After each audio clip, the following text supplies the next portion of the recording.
Hello friends, welcome to my YouTube channel. Friends, after many months, I have come here and I have come with a new plan. I am going to design 2 months spoken English course, or you can say it is 60 days spoken English course. And this course is very useful for all the school going students and college going students, because what is our problem? Our problem is communication skill or interaction. Our students can understand English. Yes, they can write very good in the paper. They get good marks. They are good in grammar. But there is one problem: when they have to communicate with others in English, or when they have to interact with others in English, at that time they are having problems. And what is the reason behind this? The reason is that we don't have the practice of speaking. Our goal is to speak in English, but we are not speaking English. Then it is not possible for anyone to speak in English or any language. We are learning a language, but we are not using that language. Then it is very tough for that person to become fluent in that language. And one more thing: how do we learn any language? Now, we people, we speak Marathi language, and before enrolling in school, we are good in that language. How we have learned this language? We have learned this language by listening. Means listening also plays vital role in learning any language. So my this course is particularly designed for the school going students and college going students. This course will give them an ample opportunity to listen English. And in this 60 days course, I am going to narrate one story every day. And that story is very helpful for everyone, because that story is related to our life, and that story will teach you how you can live successful life, or how you can live happy life, or how you can make your attitude positive towards life. And all these stories have moral lessons also. These stories will help you to learn moral lessons in life. So, friends, without taking your much time, now I'm going to start today's story. Today is the first day, and on this first day, I am going to narrate you a small story. The name of the story is Honesty Comes from the Heart. Honesty comes from the heart. Then you will say, "Sir, what is mean by honesty?" Honesty means being truthful, being transparent and sincere in one's words and actions. And honesty comes from the heart. Honesty comes from the heart means the people who are honest, they have not learned honesty in any university, or they have not learned honesty in any school. They have not learned honesty in any college. Then it is their quality, and this quality has come into them by birth or by naturally. We cannot say, suppose somebody is a rich man and he has a lot of money, and so he will not be greedy, or he will be honest. Or suppose there is a poor man, he doesn't have money. He is having the problems of money in his life, and so that he can be dishonest person. It is not like this.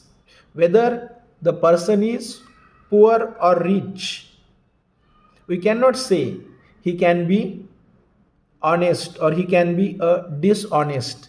It is a quality.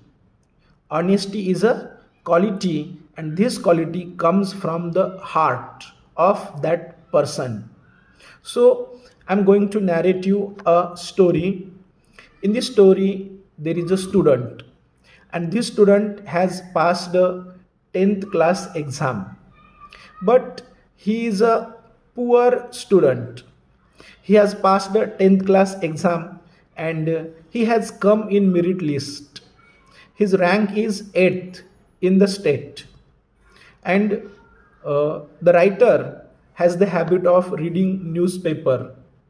A writer has the habit of reading books.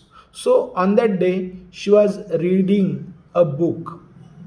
No, sorry, she was reading a newspaper, and the day was of the SSC board exam results were out, and there were so many photographs of students and their marks.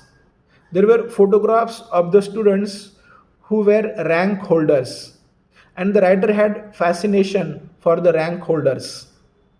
Writer had attraction for the rank holders because getting rank, it is not only because you are intelligent.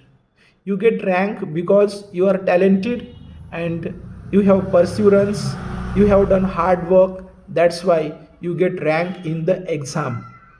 So writer was watching all the photographs, and writer was reading about their marks.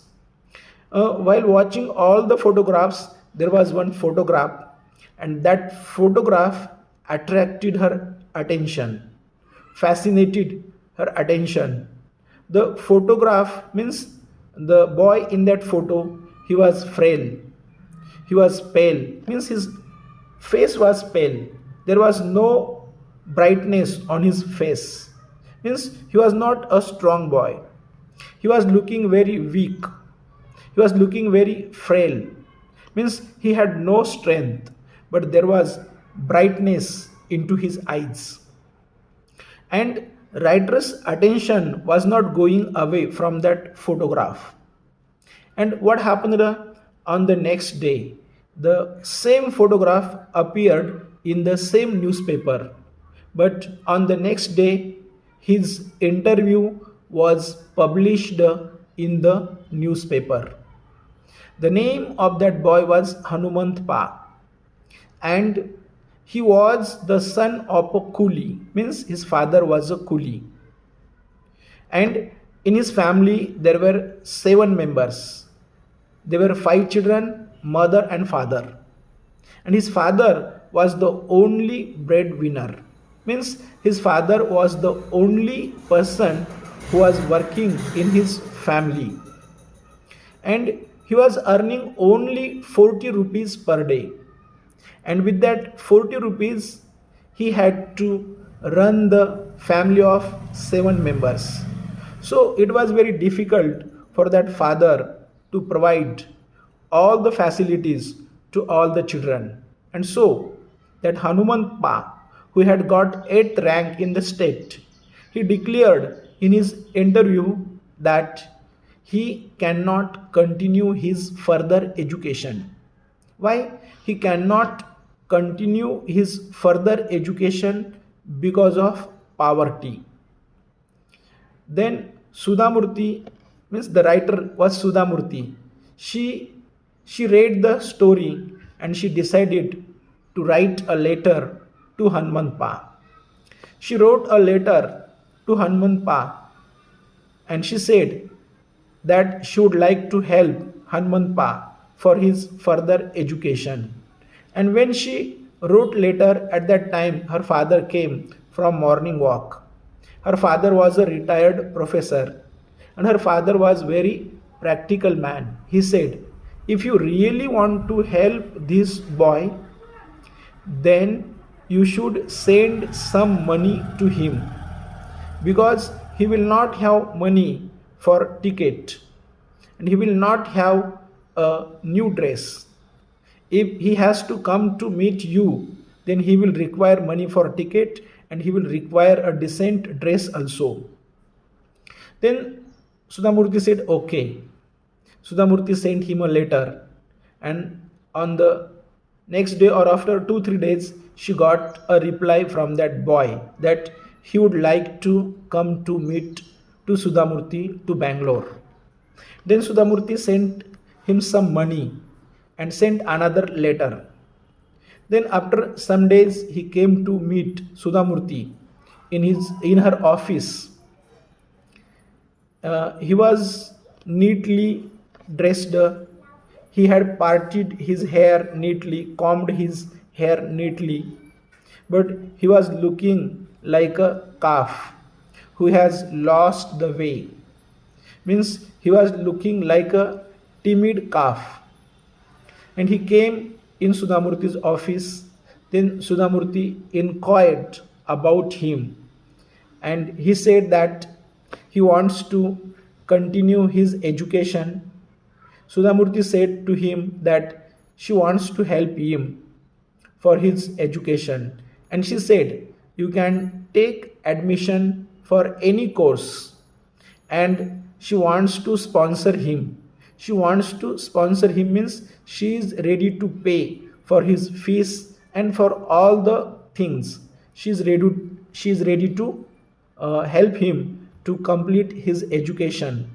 And then he said that there is a town near his village. His village name was Rampur, and near Rampur there was a town Bellary, and in that Bellary town there was D.Ed college. D.Ed means diploma in education, and he said that he wants to do D.Ed, and after completing his education he wants to become a teacher. Then Sudhamurti said she is ready to help him. Please tell her how much money is required to him every month. Then he said, okay, I will go to college and then I will collect all the information, and after that I will come back to you. And after some days, after collecting all the information, he came back to Sudhamurti and he said that he requires 300 rupees per month. Sudhamurti said, okay. She gave him 1800 rupees for first 6 months, and she said after completing first 6 months, she will pay him for another 6 months. Then he went to college, he took admission and he started his education.